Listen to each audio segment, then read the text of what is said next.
Good morning. आज का हमारा टॉपिक मैकियावेली ही होगा। पिछले 2 वीडियो में हमने मैकियावेली के बारे में बात की थी और आज भी हम मैकियावेली के बारे में ही बात करेंगे। आज हम बात करेंगे कि मैकियावेली के ऊपर अपने देश काल का क्या प्रभाव था, या मैकियावेली अपने युग का शिशु क्यों कहलाता था, या मैकियावेली के बारे में ये क्यों कहा जाता है कि वो अपने काल का श्रेष्ठ सारांश है। इसके बारे में चर्चा करेंगे कि जैसे कि डेनिंग कहता है कि मैकियावेली अपने युग का शिशु था, जबकि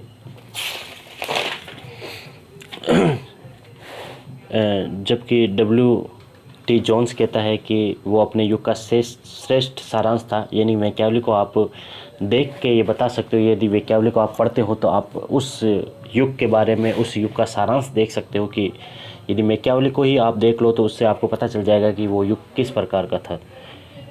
तो वो सारांश की बात करते हैं, जबकि डेनिंग कहते हैं कि वो अपने युग का शिशु था, कि आप उसको देख के ही ये बता सकते हो कि वो जिस परिस्थितियों में पैदा हुआ था उन परिस्थितियों का उसके ऊपर इतना प्रभाव था कि वो उसी प्रकार या उसके अनुरूप ही ढल गया और उन्हीं मुद्दों पर बात करते रहा। तो अपने युग का शिशु क्यों कहलाता है, इसके पीछे रीज़न क्या क्या है। एक तो कि जो भी उसका चिंतन था, मैकियावेली का जो भी चिंतन था, उसके जो अधिकांश तत्व थे चिंतन के, उनमें जो उस समय की जो तत्कालीन इटली की जो परिस्थितियाँ थी उन परिस्थितियों का प्रभाव था।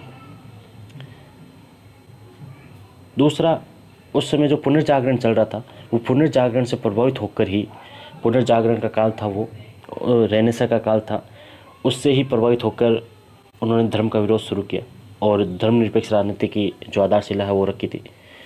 इटली की दुर्दशा से प्रभावित होकर उन्होंने राष्ट्र राज्य का समर्थन किया और शक्तिशाली राजतंत्र पर बल दिया, क्योंकि उन्होंने देखा कि जो रोम है या जो पोपशाही या रोम की वजह से इटली एक शक्तिशाली राष्ट्र राज्य नहीं बन पा रहा है।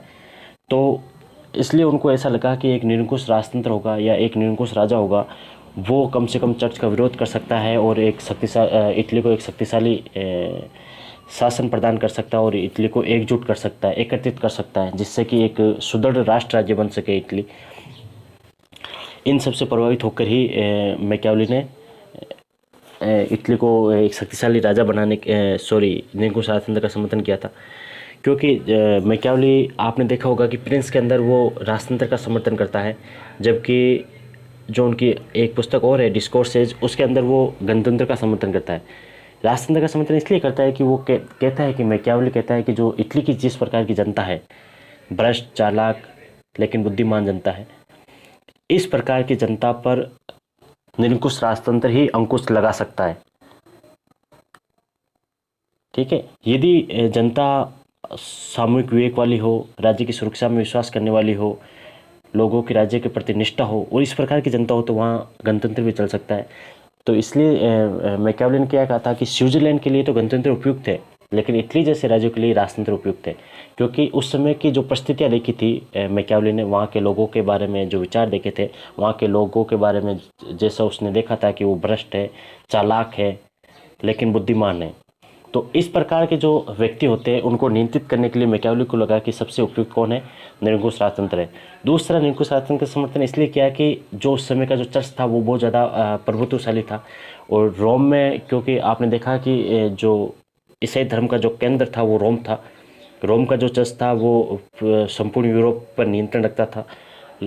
तो उन्होंने देखा कि जो रोम का चर्च है, जो चर्च का प्रभाव है, उस चर्च के प्रभाव की वजह से राष्ट्र राज्य सुदृढ़ नहीं हो पा रहे। राष्ट्र राज्य क्या है, कमज़ोर है, उन पर धर्म का बहुत ज़्यादा प्रभाव है, उन पर नैतिकता का बहुत ज़्यादा प्रभाव है। इसलिए राष्ट्र राज्य इतने मजबूत नहीं हो पा रहे हैं जितने मजबूत होने चाहिए, और ख़ासकर इटली इतना मजबूत इसलिए नहीं हो पा रहा है क्योंकि यहाँ चर्च का बहुत ज़्यादा प्रभाव है। इसलिए उन्होंने चर्च का भी विरोध किया, इसलिए उन्होंने धर्म का विरोध किया, इसलिए इन्होंने धर्म निरपेक्ष राजनीति की बात की, इसलिए इन्होंने राजनीति और नैतिकता को अलग अलग किया। पिछले वीडियो में हमने बात की थी कि मैकियावेली क्या करता है, राजनीति को नैतिकता से अलग करता है। वो राजा को इसलिए ही ज़्यादा छूट देने की बात करता है कि यदि वो नैतिकता के बंधन में बंध गया, क्योंकि नैतिकता के अंदर क्या होता है, आपको दयालुता की भावना रखनी पड़ेगी, आपको दूसरे के प्रति हमेशा सहानुभूति रखनी पड़ेगी, आपको परोपकार की भावना रखनी पड़ेगी। और इस भावना के साथ मैकियावेली को लगता था कि वहाँ का शासक यदि इस प्रकार की भावना रखेगा तो इटली ज़्यादा शक्तिशाली राष्ट्र नहीं बन सकता, वो टुकड़ों में विभाजित ही रहेगा। उसको एकजुट करने के लिए या उसको शक्तिशाली बनाने के लिए क्या चाहिए, एक निरंकुश राजतंत्र चाहिए। और उस निरंकुश राजतंत्र के ऊपर या उस शासक के ऊपर जो निरंकुश होगा उसके ऊपर यदि धर्म का प्रभाव नहीं होगा तभी वो ज़्यादा शक्तिशाली बन पाएगा। इसलिए मैकियावेली ने क्या किया, निरंकुश राजतंत्र का समर्थन करने के साथ साथ उस राजा को धर्म से और नैतिकता से भी मुक्त रखा, उससे अलग रखा कि आप नैतिकता से परे हो, आप धर्म से परे हो, आप धर्म का प्रयोग अपने लिए करो। धर्म का प्रयोग आप अपने स्वार्थ के लिए कर सकते हो या धर्म का प्रयोग अपनी चालाकी के लिए कर सकते हो तो आप करो धर्म का प्रयोग। जनता को बेवकूफ़ बनाने के लिए यदि धर्म का प्रयोग आपको करना है तो आप करो, लेकिन धर्म के आडंबर में आपको नहीं आना है, आपको चर्च के अधीन नहीं आना है। इसलिए ही मैकियावेली ने क्या किया, राजा को ज़्यादा शक्तियाँ प्रदान की, निरंकुश राजतंत्र का समर्थन किया और उस राजा को चर्च से अलग रखा, चर्च से ज़्यादा स्वतंत्रता दी और ये रखा कि कम से कम जो धर्म है वो राजा के अधीन होना चाहिए। चर्च किसके अधीन होना चाहिए, राजतंत्र के अधीन होना चाहिए या राज्य के अधीन होना चाहिए, जिससे कि राजा शक्तिशाली बन सके और ज़्यादा वहाँ की जनता का के बारे में या उसको एकजुट रखने के बारे में कार्य कर सके। तो ये कहीं ना कहीं सारे जो उसके उस समय की जो परिस्थितियाँ थी उसका प्रभाव उनके ऊपर दिखाई देता है। एक और बात थी कि जो पुनर्जागरण का काल उस समय आया ही था, पुनर्जागरण की धर्म से आज़ादी की बात चल रही थी, पुनर्जागरण हो रहा था, नए विचार आ रहे थे। तो पुनर्जागरण की वजह से क्या कहीं ना कहीं उनके ऊपर बहुत ज़्यादा प्रभाव था। इसलिए उन्होंने क्या किया, धर्म को राजनीति से अलग किया और राजनीति को पृथक रखा कि आप धर्म और नैतिकता से पृथक है, आप अपने हिसाब से कार्य करिए, आपको जो धार्मिक नैतिकता है इनसे मुक्त रहना है, जिससे कि आप ज़्यादा से ज़्यादा शक्तिशाली शासन का संचालन कर सको। एक और बात थी, क्योंकि जो पड़ोसी राज्य थे, फ्रांस थे, स्पेन थे, वो आंतरिक हस्तक्षेप कर रहे थे इटली के अंदर। तो ऐसे इस प्रकार के जो हस्तक्षेप है इनको रोक कौन सकता है, यदि कोई निरंकुश एक ऐसी शक्ति हो जो केंद्रीय शक्ति हो। छोटे छोटे टुकड़ों में बटा हुआ था इटली और छोटे छोटे टुकड़ों में यदि वो फ्रांस और स्पेन उन पर आक्रमण कर रहे थे तो वो उनसे उन आक्रमणों का सामना नहीं कर पा रहा था। यदि एकजुट या सुदृढ़ इटली होता तो वो उन आक्रमणों का सामना अच्छे से कर सकता था। इसलिए मैकियावेली को लगा कि इटली पर पूरे इटली पर, संपूर्ण इटली पर एक ही शासक होना चाहिए और वो शासक कैसा होना चाहिए, निरंकुश होना चाहिए, जिसके हाथ में सारी शक्तियाँ हो, जो सारे डिसीजन लेने की क्षमता रखता हो। तो वो स्पेन और फ्रांस का सामना कर सकेगा, डट के सामना कर सकेगा। इस कारण भी कहीं ना कहीं मैकियावेली ने निरंकुश राजतंत्र का समर्थन किया।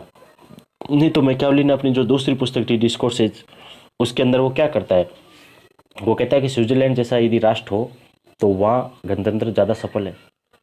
क्यों? उनको ऐसा लगता था कि वहाँ की जनता राज्य का सपोर्ट करती है, वहाँ की जनता राज्य के प्रति भक्तिभाव रखती है, वहाँ की जनता सरल स्वभाव की है, तो वो उस राज्य के प्रति ज़्यादा